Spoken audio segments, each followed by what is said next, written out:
Rihanna just buried Jay-Z on his own stage. The hug was a hostage video and Yankee Stadium caught every second on camera. Did you see her hand? Did you see the exact half second where her fingers went out first and his arms came in second and her whole body did that thing where the shoulders lock up before the smile catches up? Did you see it? Because if you didn't see it, rewind. Rewind right now. Go back to the clip. Pause it at the 4-second mark. Look at Rihanna's right hand. Look at where it goes. Look at where it does not go. And then come back and tell me with a straight face, that what happened on that stage at Yankee Stadium was a reunion. Because I'm gonna be honest with you. That wasn't a reunion. That wasn't a hug. That wasn't even a moment. That was a woman handing a billionaire a receipt in front of 80,000 people and smiling while she did it. And Jay-Z? Jay-Z felt it. I promise you he felt it. And the internet felt him feel it.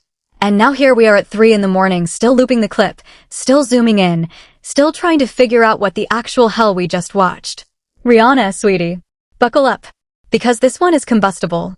This is not the usual surprise appearance, fluff piece. This is not a highlight reel breakdown. This is the autopsy of a 4-second moment that a very expensive team of very expensive people did not want zoomed in on, and now the entire culture is zooming in on it anyway. And I have been sitting with this footage for 18 hours. I have watched it. I have paused it. I have shown it to 3 different people. I have gotten 3 different reactions. And every single reaction landed on the same word. Off. Something was off. And when something is off in a room that expensive, with lights that bright, on a night that heavy, you don't get to call it nothing. You get to call it what it is. Which is a signal. And that signal is what we are here to decode tonight. Not internet wrong. Not she was just tired. Not he was just being warm. I mean legitimately, structurally, contractually wrong. I mean the kind of wrong where a woman who has been off a live stage for over 2 years, who does not do favors, who does not do surprise features, who does not do drop-ins, who has spent nearly a decade turning down every offer the industry has thrown at her feet. Suddenly, on night 3 of a 3-night victory lap for the man whose company still handles her paperwork, walks out into the light, sings the anthem, drops one 3-word bomb into a hot mic, and walks off the stage into her boyfriend's arms without ever really looking back. That is not a favor. That is not a friendship. That is a woman completing a task. And the task was the message. Listen. Listen carefully.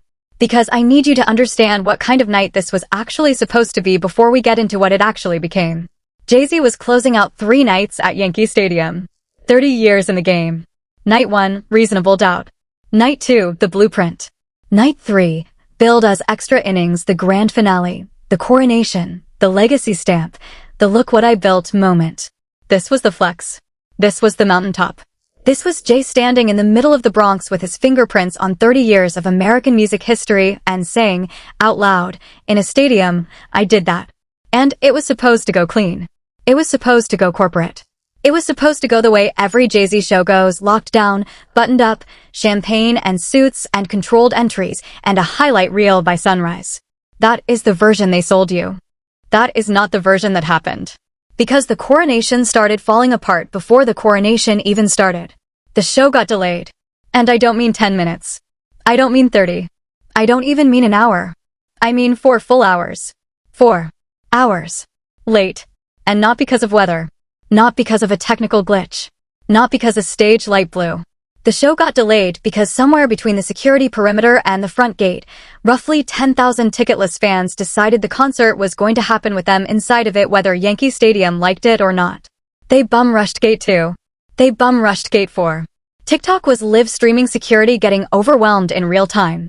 One girl on live said staff were laughing at the crowd because there was nothing else to do. Another guy said he sat outside from 8:45 at night and still hadn't made it inside by 11. The music didn't kick until roughly 12:30 in the morning. On a Wednesday. In the Bronx. In front of a legacy. Now listen, I have covered Jay-Z shows for years on this channel. I have watched Rock Nation logistics. I have watched the way that machine operates. That kind of chaos does not happen at a Jay-Z show. Ever. Jay's shows are the definition of controlled. Jay's shows are the industry standard for corporate cleanliness. Jay's shows do not have 10,000 people bum-rushing the gate. And the audience felt it before Jay ever hit that stage. Something was off from the jump. The energy in that stadium was strange before the lights ever came up. And when the lights finally did come up and Jay finally did walk out, he apologized. He said he didn't want anybody trampled. He said safety first. He said 10,000 people were outside, and he couldn't start the music until they were sorted. Fine. Reasonable. Human. Fair. Except, and this is where the comment sections have been chewing for 48 hours, 10,000 people do not just materialize outside a stadium unless something is pulling them there. And in a week where Jay-Z's name has been floating in and out of headlines connected to certain civil filings that nobody wants their name attached to, the timing of a chaotic, distracting, headline-swallowing, 3-night mega concert with every legend he has ever worked with paraded across the stage looks, and I'm gonna be careful how I phrase this, looks a little too convenient.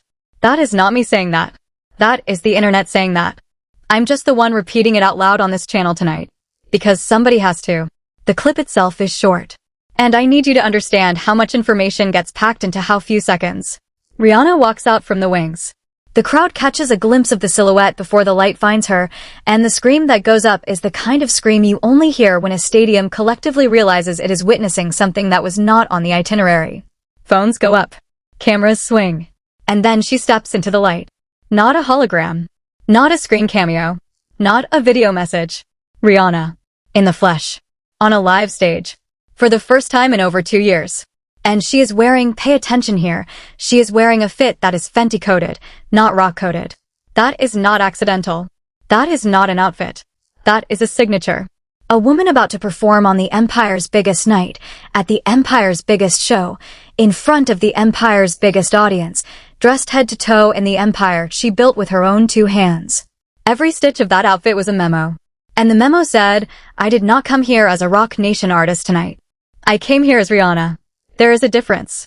Do not confuse them. They do run this town. Of course they do. It is the anthem. It is the receipt. It is the record that reminded everyone in that stadium that this partnership built empires. Then she stays and does one of hers. She jokes with the crowd. Says she's a little rusty. Smiles. Moves. And at one point mid-performance, into a live mic, in front of 80,000 people, in front of Jay-Z himself, she says 3 words. 3 small words. I miss this. That's it. That's the whole line. That's the whole grenade. And if you are Navy, and if you don't know, Navy is the Rihanna fandom, and Navy has been holding vigil for 9 years now waiting for a 9, then those 3 words hit like an earthquake. 9 years. 9 years of coming soon. 9 years of she's in the studio. 9 years of screenshots and rumors and empty promises and producers who played a song at a listening that nobody could ever confirm. 9 years. And now, on a random Wednesday night in the Bronx, on somebody else's stage, on a hot mic, Rihanna finally admits, out loud, that she misses it. That should have been the story. That was supposed to be the story. That was the headline any competent PR machine would have led with. It wasn't. And I need you to sit with why it wasn't for a second. Because right after the last note of that song faded, and I mean immediately, within the next beat, something small, something the wide-angle cameras caught, but the highlight reels edited out, something the fans on their phones in section 108 zoomed in on before Rock Nation's social team even had a chance to breathe. Rihanna finished her verse, turned to Jay-Z, and extended her hand. Her hand. Not her arms. Her hand. A handshake. Cordial. Professional. Business. The kind of handshake you offer somebody you used to know but haven't really spoken to in a long time. The kind of handshake that has a lawyer standing somewhere in the background nodding. Jay-Z did not take the handshake. Jay-Z pulled her into a hug instead. And Rihanna's body, her shoulders, her arms, the geography of her hand hovering in the air before it landed on his back, did not match the energy of that hug. Watch it frame by frame. I mean it. Go back and watch it frame by frame. She stiffens. She hesitates. There is a half second where you can literally see her calculating. And then she pats his back. Twice. Quick. The way you pat somebody at a work function when you want the picture to be over. 2 pats. 1, 2. Done. And then she stepped away. Not fell away. Not lingered. Stepped. Away. That is what the internet saw. That is what got looped, slowed, zoomed, dissected, and turned into 1,000 think pieces before the sun came up over the Bronx. Real talk, it does not work that way. Not if this is real. Not if this is the reunion story the highlight reels want to sell you. Because if Jay-Z is the man who signed Rihanna, who mentored Rihanna, who Def jammed a Bajan teenager into a global superstar, who is on record for years describing her like a daughter, like a little sister, like family, Then you would expect the reunion of the century. You would expect a warm moment. You would expect her to fall into his arms. You would expect the hug that the highlight reel wanted. Instead, you got a redirected handshake and a hug that had to be forced through the geometry. That is not friendship. That is compliance. And there is a big, big difference between the two. And here is where I have to make the contrast for you, because you cannot understand what Rihanna did last night unless you understand what Beyoncé did an hour earlier. Because Beyoncé was on that same stage. Beyoncé walked out. Beyoncé murdered her verses. Beyoncé let Jay have his moment. And Beyoncé's whole body language, the laugh, the ease, the way she leaned into him, the way she leaned into the crowd, the way she moved around that stage like she had built the boards herself, was the body language of somebody who lives in that house. That was a wife. That was a partner. That was inside. Then Rihanna comes out an hour later. Same stage. Same husband. Same lights. And her body is running a completely different program. Cordial. Careful. Measured. 2 pats. Step away. Exit. That is not the body language of someone who lives in that house. That is the body language of someone who is renting a room in that house and has already started packing her things. If Beyoncé's hug looked like family and Rihanna's hug looked like a Q4 shareholders meeting, then the contrast is not vibes. The contrast is data. And the data is telling you exactly what kind of relationship each woman has with that empire. One is in the will. The other is negotiating an exit. That's the read. Take it or leave it. But do not sit here and tell me you didn't see the same thing I saw. Because your gut already saw it. Your gut saw it before your brain caught up. That's the whole reason you are still watching this video. Now here is where it gets combustible. Because Rock Nation is Jay-Z's kingdom. Rock Nation, technically the management arm, but you know what I mean when I say kingdom. The label ecosystem. The empire. And Rihanna has been sitting under that umbrella through Def Jam and later through Rock Nation management for essentially her entire adult career. That is the relationship. Jay didn't just help Rihanna. Jay's company handles Rihanna. And that changes the emotional math of every single interaction we are now analyzing. Because if you are an artist and the man on stage with you also happens to be the man whose company controls your contracts, your bookings, your master's conversations, your touring math, your team's team, then every hug is a business hug. Every smile is a photograph. Every handshake is a memo. There is no such thing as a just personal interaction between an artist and her mogul. There is only the performance of one. And there is the memo underneath it. And last night, the memo was louder than the performance. Rihanna, my sister, listen to me. Because I have been watching this for years. I have watched artists get eaten by machines. I have watched the smart ones get out clean. And I have watched the ones who moved too fast get chewed up by their own contracts. There is an inside protocol and there is an outside protocol. Inside protocol is what you do when you are still in the house. You smile, you show up, you sing the song, you make the appearance. Outside protocol is what you do when you have already decided you are leaving. You get precise. You get careful. You get every micro gesture on the record. Because the cameras become your notary. And what happened last night was somebody executing outside protocol on the inside protocol's biggest night of the year. That is not an accident. That is asymmetry. And when the asymmetry is that clean, that is the danger. Because they keep folders. The machine keeps folders. Every artist who has ever worked with a major has a folder somewhere. Every appearance is logged. Every handshake is measured. Every awkward hug is a footnote. And when the folder starts to matter, when the contracts come up, when the master's conversation heats up, when the renegotiation begins, that folder gets opened. And every micro moment you thought was random becomes evidence. Rihanna knows that. Rihanna's team knows that. Rihanna's lawyers know that. And Rihanna's lawyers were absolutely watching that clip this morning with a highlighter in their hand. In the same window of time, and I need you to hold 3 events in your head at once, because when you stack them, the pattern gets loud. 3 things happened. Event 1. Rihanna's Fenty empire has been quietly restructuring for months. Insiders say she has been consolidating creative control across her business lines in a way that only makes sense if she is preparing to re-enter the music conversation on her own terms. That is not a coincidence. That is a runway. Event 2. The Navy has been reporting sightings for 6 weeks straight. Studio sessions in the Caribbean. A producer who allegedly played an unfinished song at a private listening. Snippets that live on Twitter for 18 minutes before mysteriously being deleted at 4 in the morning. And the reports have not been slowing down. They have been accelerating. Event 3. Last night. The handshake. The 2 pats. The three-word bomb. The clean exit back to her boyfriend in the crowd. A woman does not stage that sequence. She does not stage that specific sequence, unless there is a next chapter she needs the audience already primed for. That is not a strategy. That is a rollout. That is a Rihanna-coded, soft, patient, extremely deliberate rollout. And she has been telling us all year. We just weren't listening. Last night, she raised her voice. Just barely. And now we cannot ignore it. Now I want to be careful here, because I have to give the counter-narrative the same rigor I gave the main one. That's the deal on this channel. I'm not a prosecutor. I'm an investigator. And there is a version of this story that is boring and reasonable and probably also partially true, and it deserves to be on the record. Here it is. Rihanna hasn't performed live in over 2 years. 2 years is a long time. 2 years is enough to make anybody stiff, awkward, self-conscious in front of 80,000 people. Maybe she wasn't cold to Jay-Z. Maybe she was just cold on the inside from the nerves. Maybe the handshake wasn't a message. Maybe it was a woman whose muscle memory forgot she used to be a headliner. Maybe the hug was Jay's way of saying, "Relax, kid, I got you." Maybe the pats were gratitude, not distance. Maybe "I miss this" was just a woman on a stage in a moment meaning it in that second. No subtext, no code, no memo. That is possible. That is genuinely possible. I would be a bad narrator if I didn't tell you that. But here is the thing about celebrity culture in 2026. Nothing is ever just what it looks like anymore. Every moment is content.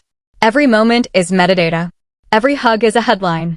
And when a woman as calculated, as private, as strategic, as controlled as Rihanna walks onto a stage after 2 years of silence and executes a moment that the entire internet is now dissecting frame by frame, we do not get to pretend it was random. She knew the cameras were on her. She knew the world would clip it. She knew the Navy would spiral. She knew Rock Nation would be reading the room. And she still chose that handshake. She still chose that hesitation. She still chose "I miss this." She still chose the quiet exit back to her boyfriend in the crowd. She said what she needed to say without saying it.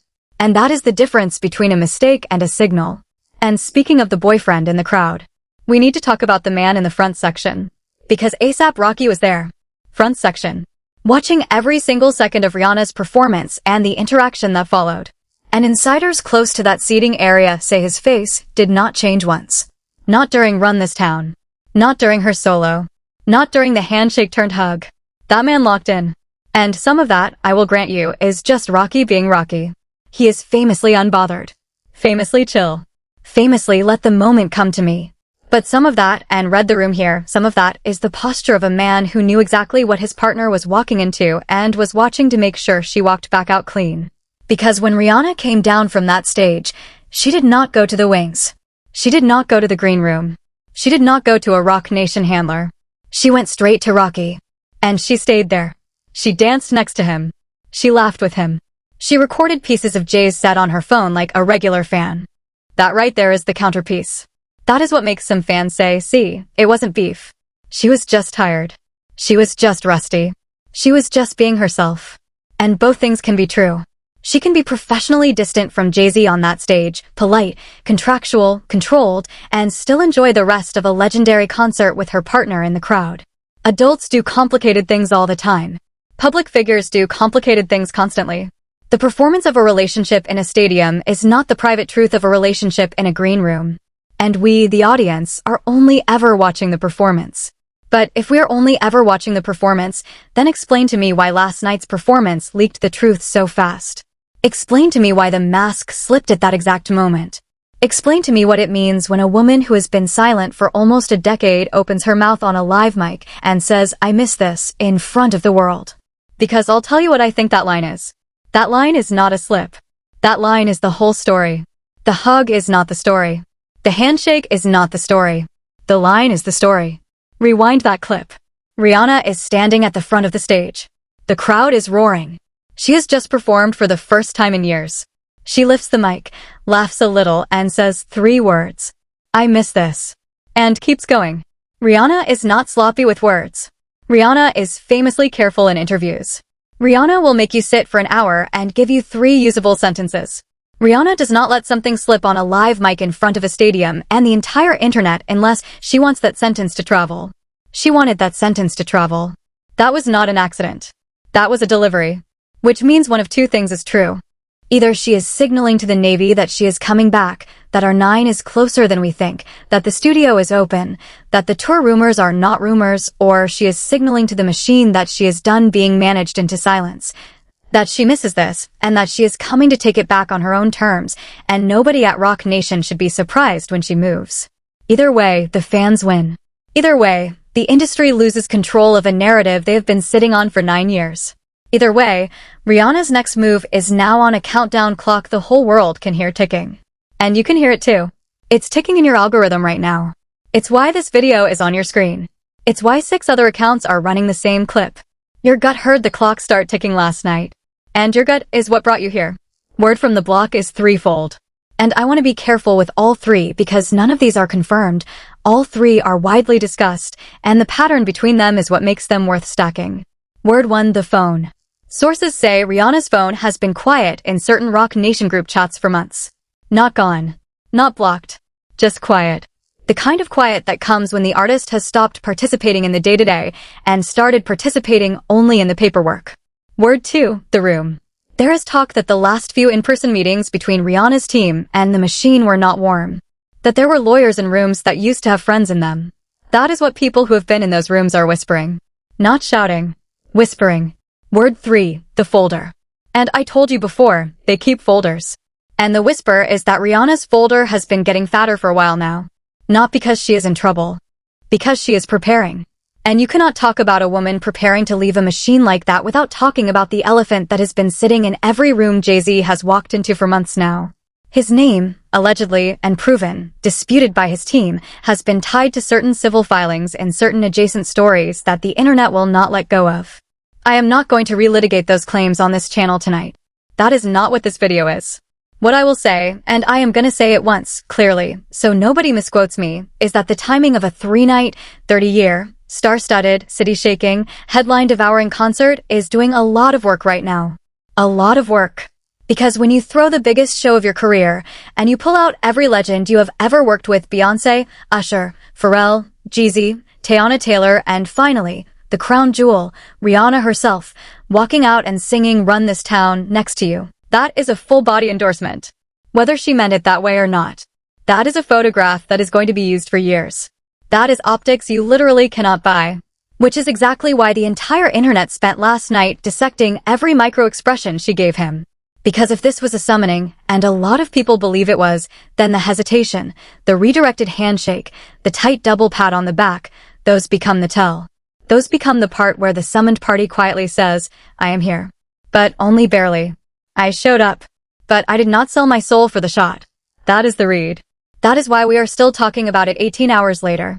That is why your algorithm is still serving you this video. That is why the free Rihanna chants that lit up TikTok within an hour of the show ending are not fan cam noise. They are demands. Free her from the contract. Free her from whatever is holding her back from making music. Give us her 9. And the chants have been getting louder every hour since the last note faded in the Bronx. I want to say something about the last decade, because context matters here. The last decade of pop music has a pattern attached to it. Artists who tried to leave the machines that built them do not always land soft. Some of them lost masters. Some of them lost tours. Some of them lost years of their career to litigation. Some of them lost the narrative for so long that by the time they got their voice back, the audience had moved on. Rihanna knows this. Rihanna has watched it. Rihanna has been in the room while it was happening to other people. And Rihanna is not going to be one of those cautionary tales. Which is why she is not moving fast. Which is why the rollout is slow. Which is why the message last night was small enough to deny and loud enough to hear. A handshake. A hesitation. A 3-word bomb. A quiet exit. That is not a woman running out of a burning building. That is a woman turning off the lights on her way out and locking the door behind her. Everybody wants to know what happens next. And I'll give you the 3 roads I see, and I'll be honest with you about which one I think we are on. Road 1, she goes quiet again. Nothing changes. Last night was a favor for a mentor on a big night. The clip fades. The Navy spirals into another season of waiting. Our 9 stays a rumor. I do not believe this is the road. Road 2, she leans all the way in. She goes full public. She makes a statement. She names names. She burns the bridge with pyrotechnics and calls a press conference on the way out. I do not believe this is the road either. That is not who Rihanna is. Rihanna does not do public burns. Rihanna does business.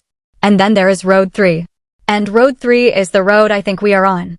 Road 3 is the slow, precise, cinematic, Rihanna-coded rollout where every single move from here on out is designed to look like nothing until you stack them next to each other and realize she has been telling you the whole story in single sentences for a year.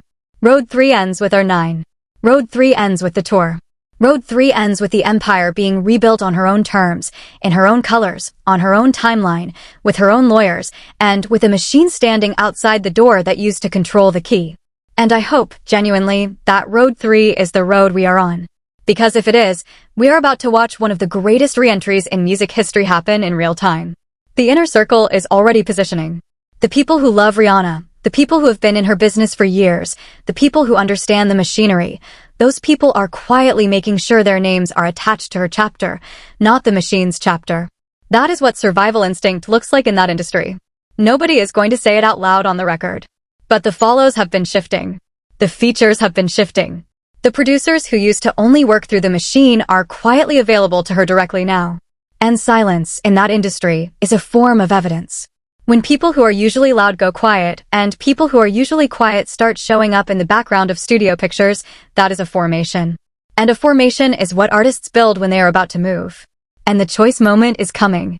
Because Rihanna has two options now that the clip is out. Option 1, she stays quiet, lets the clip do the work, and lets the audience finish the sentence for her. Option 2, she moves. Fast. She drops something small, a snippet, a caption, an emoji, a Fendi campaign that plays a beat under a lipstick ad, and lets the Navy explode. Historical pattern tells you that when an artist executes a moment as clean as last night's, the follow-up comes inside 2 weeks. Sometimes inside 72 hours. So do not put your phone down. Do not close the tab, because the second shoe is already tied. The only question is which foot it lands on. I want to close with something honest. Rihanna is somebody's mother now. Rihanna is somebody's partner. Rihanna is a woman who has spent her entire adult life inside a machine she did not build, that was built around her, that made billions off her voice, her face, her brand, her name. And Rihanna is now at the age where the question stops being, how do I win inside the machine, and starts being, how do I own the machine? And that is the question I think she has been quietly answering for the last 3 years. Last night was not a concert appearance. Last night was a status update. Last night was Rihanna letting the world know that the version of her the industry used to own is not the version standing on that stage anymore. The old Rihanna is gone. The new Rihanna is here. And she is not asking permission. And the final question I will leave you with is this. If none of this meant anything, if the handshake was nothing, if the I miss this was nothing, if the cool goodbye was nothing, if the 2 years of silence was nothing, if the ASAP Rocky watch was nothing, if the 6 weeks of accelerating studio rumors was nothing, then explain to me why the internet cannot stop looping the clip. Explain to me why your algorithm is serving you the story from 6 accounts right now. Explain to me why you clicked. Because the answer is because your gut already knows. Your gut caught something before your brain could put words to it. That is what these moments are for. They're the split second where the mask forgets to hold, and the real thing shows its face, and the whole culture leans forward at the same time. Last night at Yankee Stadium was one of those moments. And whether you are team it was awkward or team you're reaching, you are still here. You are still watching. Which means, on some level, you already picked a side. Now, I need you to do 3 things before this video ends. First, and I mean this, tell me in the comments right now. Team awkward or team you're reaching? Do not just watch. Do not just lurk. Say the thing. Because the algorithm reads the comments before it reads the watch time, and this story deserves to be seen by every single person the machine is trying to keep it hidden from. Second, and this is important, if you think R9 is finally on the way, drop the word Navy in the comments. Just that. 1 word. Let's see how loud we can get. Let's see if the ocean can hear itself. Third, subscribe. Because in the next 48 hours, more clips from that night are going to leak. Angles we have not seen. Words we did not catch. Backstage receipts that are already circulating in private group chats about what happened after Rihanna left the stage. And when those hit the timeline, this story doubles overnight. And when it doubles, you want to be here for the breakdown. Not the recap. The breakdown. Frame by frame. Word by word. Move by move. I am parked front row on this one, family. I am not moving. I am watching the rollout in real time. I am watching the machine try to hold the narrative. I am watching a woman quietly take her crown back in front of 80,000 people. And I am gonna be here for every single beat of it. So stay watching. Stay dangerous. Stay off the algorithm's leash. And remember, in this game, the loudest secret is always the one they hug you goodbye with. The old Rihanna is gone. The new Rihanna is here. And the countdown just started ticking in front of the whole world. See you at the next big drop.